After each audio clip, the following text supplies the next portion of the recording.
us out. But you know, with the cash contributions and the food we collected was wonderful, but what awareness we created at Hope's Kitchen that the radio station did. And having Jackie there too, and the whole beach music community, it was a beautiful day, beautiful thing, and we all had a lot of fun. And Alan, we greatly appreciate what you said, but Alan just was one of those, like I said, we didn't expect the Parcell kids to come. And Alan, out of the blue, just texted Keith and said, hey, do you need some help? And he read it to me, and I said, tell him, yes, please help now. And he did. He came right on. It was wonderful. Keith, how good is God? When we got rained out at Walmart, Yeah. what were we saying at that time? Yeah, we said they would open another door for us, and he did. And when we He got opened there, the floodgates. at 10:30, I thought he had opened the floodgate because it was pouring rain while we were setting the thing up. And it rained till about 11:30, and then it just cleared out, and it was great. So, and so many people that a lot of people had bought things somewhere else. They'd gone to Kroger, they'd gone to Walmart, they'd gone and just drove up and said, "Hey, I brought this." So it was the radio station, the beach music community, as many of you know that are deep in that beach music community, is such a giving community. They were just all in on this thing. So we were blessed, and God is good, Pat. And Absolutely. Jim even said that if anyone wanted to come by, that he said, Jackie will autograph a can of Spam for you for $100. It was a fun day. They made it fun. They made it fun, and it was good to see Luke and all of you guys singing to all the songs and having a big time and getting your picture made. And they were on the radio too. If any of you got to hear it, they were interviewed on the radio. And I think it was Ella is the one that spoke. And I looked at Ted and I said, we could not have written her a script and it to be any better than that. Because they were asking her, what's Hope's Kitchen all about? What do you do? And she just started naming everything. It was wonderful. It was great. There they are. And while we're at it, we have some.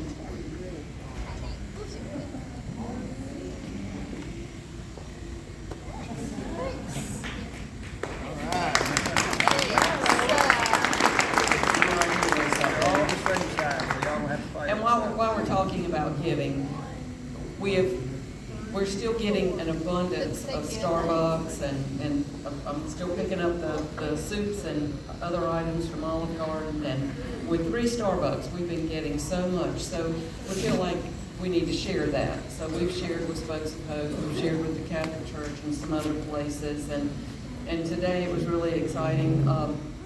The 50-pound bag and the 2 25-pound bags of rice, I came over this morning, loaded them in my car because the other day Keith and I were driving by the new Cuba restaurant, which is a new family-owned restaurant.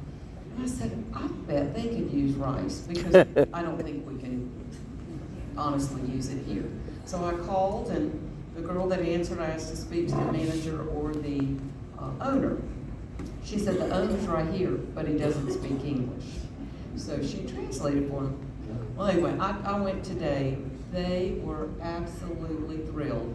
The fellow that was there called the manager and relayed what was going on, and he kept saying, ask her if she wants food. Ask her if, they come back if they want, we'll feed them.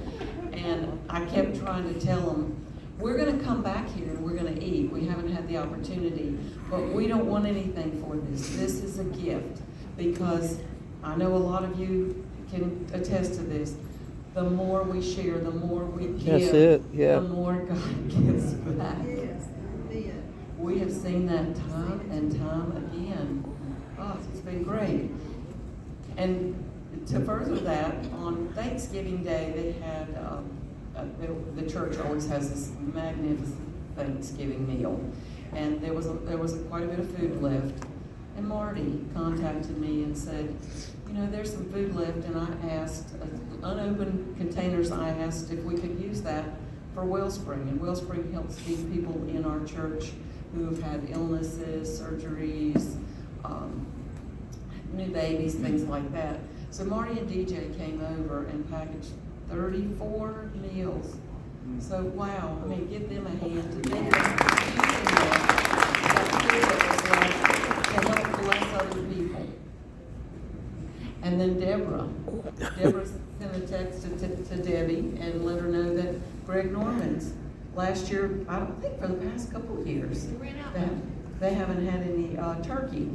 Well, they had 3 full trays and a partial tray of sliced beautiful turkey. So I met Deborah over here yesterday and she delivered the turkey. It's in the freezer ready for some future meals that I know Marty's gonna create. They love Marty's turkey tetrazzini. Turkey tetrazzini, yes.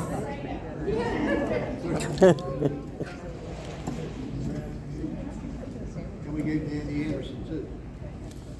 We gave to Andy. Yes, absolutely. And that was Pat's idea. We, the smoked turkeys that we had on Thanksgiving here for Hope's Kitchen, there were several turkeys left that were not even cut. And Pat said, what do you think about if we give those to, give 2 of the turkeys to Pastor Anderson to take back to his church? We said, that's a great idea. So they took them back and we loaded them up with Starbucks and oatmeal and things like that because they're sort of in an impoverished area and they could, they needed to. So we were happy to share that with them, and then within a couple days, like I said, the freezer could hardly shut it. So we shared that as well. Day after Christmas, I know that's our Christmas meal is the next one coming up, December 19th. I don't know if we planned what we're gonna have for that meal yet, but the day after Christmas, we figured nobody wanted to come in on Christmas Day and set up. So we're not going to have haircuts, pantry, clothes, anything on December 26th except a box meal. And went over and I met with Bojangles yesterday, so we're gonna have a box meal from Bojangles. And that's, still do, coffee, lemonade, and drinks. But that will be it, so there'll be no dishes to wash. And this will be the we've ordered 100 meals. I don't know how many guests we're gonna have that night, but there'll be some for volunteers as well to sit with the guests. That's what we want that day because it's the day after Christmas. We want you to sit with the guests and just visit with them. That's the most important thing. We don't want to be distracted by anything else. Just spend that time talking and getting to know our guests a little better. And if you typically sit with guests, but you sit with the same ones, venture out a little bit. Meet somebody new. Again, just to make sure we're clear, on the 19th, that will be our traditional Christmas dinner. That's the 19th. Well, but I think in the past, we've not had some of the services because we're trying to focus on the Christmas part of it.